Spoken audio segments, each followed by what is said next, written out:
नमस्कार, अभिनंदन। कहिए, कैसे हैं आप? ठंडी को बाय बाय करता मौसम मीठा मीठा सा एहसास लिए है। कहीं ढलती ठंड तो कहीं बढ़ती गर्मी। विश्व भर में हालातों की, परिस्थितियों की, जीवन मृत्यु का खेल, दुश्मनी और मित्रता, कैसे कैसे संयोग। अभी इसी वक्त में मंदिर की घंटी और एम्बुलेंस दोनों की मिलीजुली आवाज सुन पा रही हूँ। लगातार होते जा रहे खट्टे मीठे अनुभव, कभी सच कभी झूठ, कभी हंसी कभी आंसू, एक साथ दो अलग अलग खबरें। यही तो सत्य है और यही जीवन की चाल भी। अनुकूल और प्रतिकूल दोनों परिस्थितियों में खुद को संतुलित रखना, यानी स्टेबल रखना, यही तो नियति सिखाना चाह रही है हमें। और हम कितना सीख रहे हैं, ये तो हमें चेक करना ही होगा। अमृत मंथन का दौर है जनाब। पाप और पुण्य को, विष और अमृत को अलग अलग होना है। बुरे और भले को अपने अपने चरम पर पहुंचना है और फिर नियति द्वारा उनका निर्णय घोषित होना है। यही है इस 2022 का लक्ष्य। शायद मेरे साथ साथ आप भी यही महसूस कर रहे होंगे। जरा सोचिएगा। वो जो दूर की सोच कर आज को जी नहीं रहे हैं ना, वो जो बीते हुए कल की लगाम थामे आगे नहीं बढ़ पा रहे हैं, क्योंकि उल्टी दौड़ भला दौड़ेंगे भी कैसे। सभी को सीखना है, क्योंकि सच तो ये है ना कि जीवन हम नहीं चला रहे। हम तो बस निर्देशित मार्ग पर आगे बढ़ रहे हैं। नियति तो निर्धारित है, फ्यूचर तो डिस्टाइन है। क्या आप चाहते हैं? क्या आप सोच रहे हैं? क्या कर्म कर रहे हैं? क्या भाव है आपके हृदय में? क्या दे रहे हैं? सब वही तो लौटना है हम तक। डर रहे हैं तो डरावना लौटेगा, झूठ बोल रहे हैं तो वो लौटेगा, दुखी हो रहे हैं तो भरपूर दुख लौटेगा, खुश हैं और खुशियां कल्पना कर रहे हैं तो वो बेशुमार आ रही हैं। निश्चिंत रहिए। खूबसूरती की तलाश है तो हर तरफ से खूबसूरती लौटेगी। सब कुछ हम सब खुद ही तो क्रिएट कर रहे हैं। जरा देखिए तो कि आपकी चॉइस क्या है, उम्मीद क्या है और उसे पूरा करने का प्रयास कितना है। सोच में प्लानिंग कितनी है और कैसी है। अगर ये किसी को प्रताड़ित करके सिद्ध कर रहे हैं तो तैयार रहिए जनाब अपने कर्मों के लौटने का। और अगर आपका प्रयास, आपका उद्देश्य दूसरे के हित में है, उसकी खुशी को बढ़ा रहा है, तो निश्चय ही आपने उसकी दुआओं से अपना रास्ता आसान कर लिया है। किसी की मुस्कान आपकी ढेरों खुशियों का न्योता है, इस बात में कोई दो राय नहीं है। और यही प्रकृति का नियम भी है। जीवन में अक्सर चलते चलते हम मार्ग से विचलित हो जाते हैं, भटक जाते हैं, कष्ट में आ जाते हैं, थकने हारने भी लगते हैं। मनुष्य हैं आखिर, गलती भी कर बैठते हैं। लेकिन सौभाग्यशाली समझे खुद को कि चलने को दो पैर, हौसला आपके पास है। राह देखने को दो आंखें और राह को पहचानने को दिमाग आपके पास है।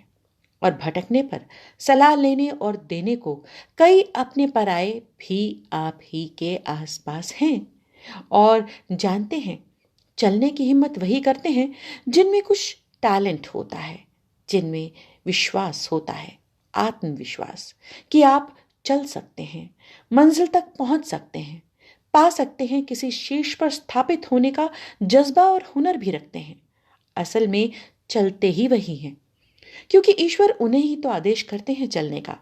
उन्हीं की जिद बनते हैं, उन्हीं को हौसला देते हैं और फिर इम्तिहान भी उन्हीं के लेते हैं। जितना कड़ा इम्तिहान, समझ लीजिए मंजिल उतनी ही पास। तभी मंजिल भी सार्थक होती है। और जब प्रयास होते हैं, साधना होती है, सच्ची लगन होती है, तो फिर मंजिल तक पहुंचना भी जरूर सफल होता है। जिनका कोई उद्देश्य ही नहीं, वो तो जो भी उनके पास होता है ना, उसका भी उपयोग करना उनके भाग में होता ही नहीं। वो अच्छे बुरे, सही गलत का चुनाव कर ही नहीं पाते। उनके लिए तो बस मात्र दौड़ है, एक अंधी दौड़, जिसकी ना कोई मंजिल और ना ही कोई हमराही। सिर्फ चुनौतियां हैं शायद, क्योंकि वो राह तो कहीं पहुंचाती ही नहीं।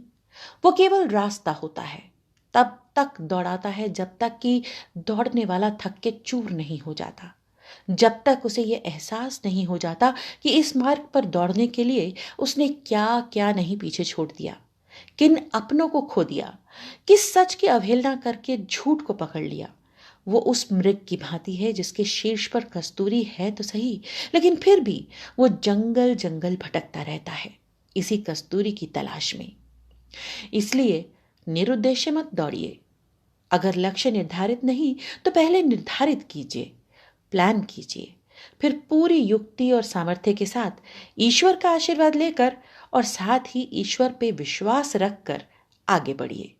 जब करने वाला वो, राह दिखाने वाला वो और पहुंचाने वाला भी वो, तो हम क्या स्वयं पर अभिमान कर रहे हैं? देखिए ना, किस मैं को पकड़ कर बैठे हैं जो एक दिन मिट्टी में मिल जानी है। ये देह जिस पे हमें इतना गुमान होता है, एक दिन यहीं छोड़ जानी है। आत्मा की उन्नति, सोल के उत्थान के बारे में सोचना चाहिए। यही तो सीखा है मैंने, और यही चाहती हूं कि आप भी सीखिए, आप भी जानिए। उसकी आवाज को पहचानिए, भीतर की आवाज को सुनिए, वो क्या कहती है, किस ओर जाना है, वो स्वयं ही आपका मार्ग प्रशस्त करेगी। और उसी रास्ते पर आपको वो मिलेगा जो आपके लिए है, सर्वोत्तम है। वो नहीं जिसके पीछे आप अंधाधुंध भाग रहे हैं। वो लक्ष्य नहीं, वो तो मात्र छलावा है, केवल भगाने के लिए, थकाने के लिए, कहीं पहुंचाने के लिए नहीं। अपनी दौड़ को लगाम लगाइए, तनिक रुकिए तो सही, सोचिए, आत्ममंथन कीजिए, फिर नए सिरे से प्रयास कीजिए उस ओर जहां आपको पहुंचना है, जो आपका लक्ष्य है, जो आपकी मंजिल है। इसके लिए उम्र, हालात, परिस्थितियां सभी कुछ प्रतिकूल से अनुकूल होती चली जाएंगी, क्योंकि तब ईश्वर का विश्वास और साथ दोनों आपके साथ होगा। उफ। आज मैडम की तरह लेसन दे दिया ना, लेकिन सच में आज मेरे कई बच्चों को, कई अपनों को इसे सुनना बहुत जरूरी था। उनकी टूटती अभिलाषाओं और संबल को मुझे फिर से जोड़ना था, उनकी हिम्मत बनकर, उनका मार्गदर्शन करके। यही तो मेरा सोल पर्पस है और यही मेरे जीवन का उद्देश्य भी। शिक्षण से 28 वर्ष जुड़े रहने के कारण शायद मेरे भीतर की टीचर सदैव ही जागृत रहती है। उसे अपना कर्म सदैव पुकारता है और उत्साहित भी करता रहता है। मैं जहां हूं वहीं से मेरे बच्चों को, मेरे अपनों को मेरा ढेर सारा प्यार और शुभकामनाएं। उन सभी के लिए भी जो मेरी बातों में गहरे उतर पाते हैं, या तो कनेक्ट हो पाते हैं मुझसे, या फिर मेरी बातों में कहीं अपने आप को ढूंढ पाते हैं। जीवन का सार यही है, जो है वो इतना बांट जाओ कि एक पुनीता जाए तो असंख्य पुनीता पीछे छोड़ जाए। मैं तो इसी प्रयास में वर्षों से लगी हूं।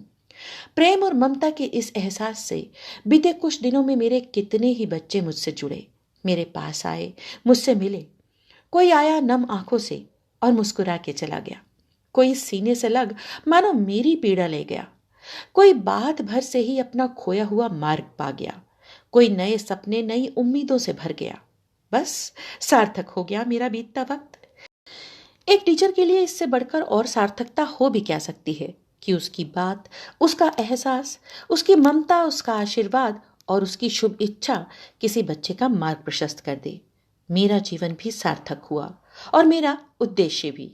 धन्यवादी हूं उस ईश्वर की, डिवाइन की, यूनिवर्स की, उन बच्चों की और उन अपनों की भी, जिन्होंने बीते कुछ वक्त में बहुत कुछ सीखने और सिखाने के लिए मेरे जीवन उद्देश्य को पाने और आगे बढ़ने में मेरी मदद की। यही रफ्तार, यही व्यवहार, यही प्यार तो मेरा मार्ग है, जिस पर चलकर मैं नित आगे बढ़ रही हूँ, हर दिन को सार्थक करती हूँ, जीवन को यूं जी रही हूँ जिसका मुझे ईश्वरीय आदेश है। क्योंकि मुझे लौटने से पहले अपने भीतर के उजाले की किरण किरण, कण कण को स्वयं से अपनी सोल फैमिली, मेरे अपनों, मेरे प्यारों तक पहुंचाना है, ताकि वो इसी प्यार, इसी ममता, इसी व्यवहार से जीवन में आगे बढ़ सकें और फिर वो स्वयं एक उद्देश्य से, एक लक्ष्य से अवगत होकर कई नन्हे नन्हे दीपक जला सकें। एक पुनीता कितने पावन पुनीत दीपों में बट झिलमिलाती रहेगी। मैं नियति की आभारी हूं। मेरे इस विस्तार और असीमित प्रेम की अनुभूति में विस्थापित होने का मेरा सौभाग्य निश्चित किया। मैं धन्यवादी हूं। कितना भी धन्यवाद करूं कम है, जो इस कार्य के लिए नियति ने मुझे चुना। कितनी आभारी रहूं जो इस यात्रा का मुझे बोध हुआ। कितनी सौभाग्यशाली हूं कि मैं ये समझ पाई और अब आगे इसे समझाने के यत्न में जुड़ी हूं। ये चैनल मात्र एंटरटेनमेंट नहीं, अपने आप में एक इंस्टीट्यूट है, एक जरिया है उसकी बात उसी के अपनों तक पहुंचाने की।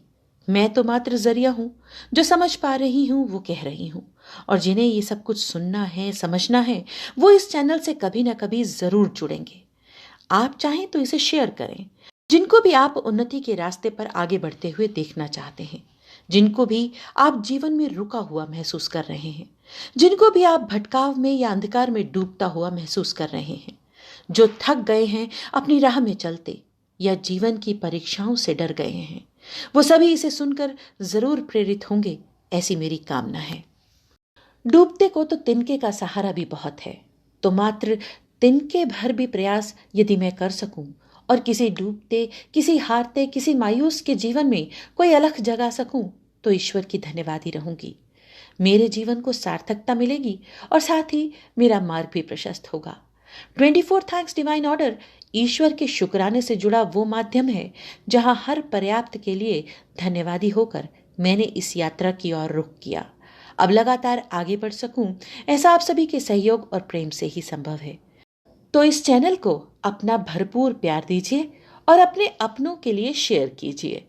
न जाने कौन इसे सुनकर कोई हारी हुई जंग जीत जाए।